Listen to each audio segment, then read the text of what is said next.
Welcome back to the Professional Java Development and Test Automation Skills Program. I'm John Ferguson Smart, and in this tutorial we'll be learning how you can write cleaner and more encapsulated code using the strategy pattern. We'll be looking at what the strategy pattern is all about, when you might find it useful, and how it can make your code better. We'll be seeing the strategy pattern in action, and I'll be giving you some exercises so that you can practice at home. The strategy pattern is really about reducing code complexity. It's great when you need to make a choice about how to solve a particular problem based on information that you only have at runtime.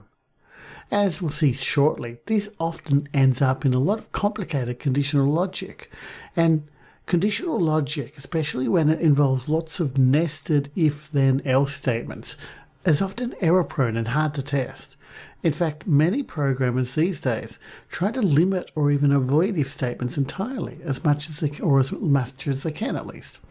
And the strategy pattern is an excellent way to do this. You use the strategy pattern when you need to decide at runtime how to perform a particular task. Imagine if you are a parent telling your child to go play some game. If you tell your child to play football, he'll go outside and kick the ball around. If you tell him to play tennis, he'll take a racket and serve the ball, and so on. We could implement this entirely in the child class.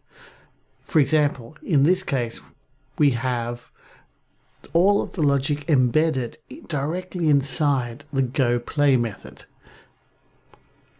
Based on the game, we choose what game we're going to play, then we do something different, and all of this is bundled inside the go play method. Let's look at the code that actually does this. Here we have a unit test that shows how the go play method works. We call go play for a particular game. Here we're calling it for cricket. Down here we're calling it for tennis.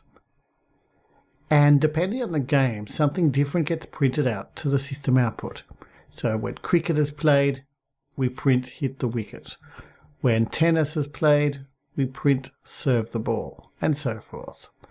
Clearly this is a very minimalist implementation, but it's enough to get the idea of how the strategy pattern works. Let's run this test and check that it actually does what we think it does. So I'm running this test and I can see that the child should play handball if asked, should play football, play hockey, play cricket, and play tennis. So we have the child playing different games when they are asked to. And if we go back to the implementation of the go play method, it really is very basic. We've essentially got a large if-then-else statement performing a different action for each game. So it works, but it's really not a great design. You see, the child class, this guy, is responsible for deciding what game to play, and is also responsible for showing how to play that game. The child class really shouldn't need to know about the details of the game. Otherwise, every time we add a new game, we need to add more and more code to the child class. The signal responsibility principle tells us that a class should be responsible for one thing and one thing only. Robert Martin explains this concept by saying that a class should only have one reason to change. So, for example, if the rules of cricket change, or if the rules of hockey change, we shouldn't have to change the child.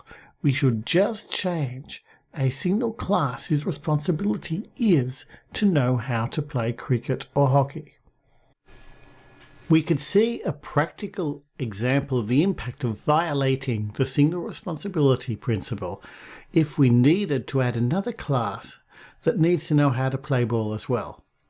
For example, suppose we needed to add a sportsperson class. Now, a sportsperson, just like a child, needs to be able to play a game when they're told to play a game. But if the logic describing how to play the game is embedded within the class, we'd need to repeat this logic for each class. So one thing we could do is maybe introduce inheritance and have a superclass player of games who would know how to play each type of game. But this would be quite unnatural and clumsy and really inflexible, because suppose we needed to add another different shared activity, such as model making. We can't have multiple inheritance in Java, and this would start to get very, very clunky very quickly. So this would not be an optimal solution. So how can we improve this code? Well, rather than embedding the football logic inside the go play method, what we can do is extract it into its own class and then call a method to invoke this logic in this class. So this hides the details of how to play football away inside the class so that the child no longer has to worry about it. We could do this for play football, then play tennis, then play cricket and so forth. Each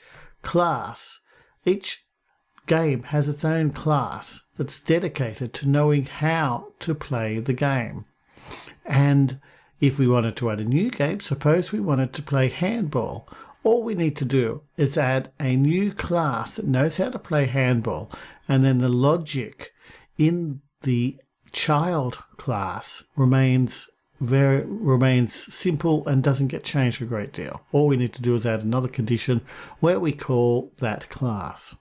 You can see this is starting to get a lot cleaner, a lot more easy to maintain than our original approach. But there's one thing we can notice here. Each class has a play method. Each of the classes implements this play method in a different way. Here what we've got is a child class deciding what class should be used for each game and what method to call on this class. But as we can see, we're always calling the same method on the class.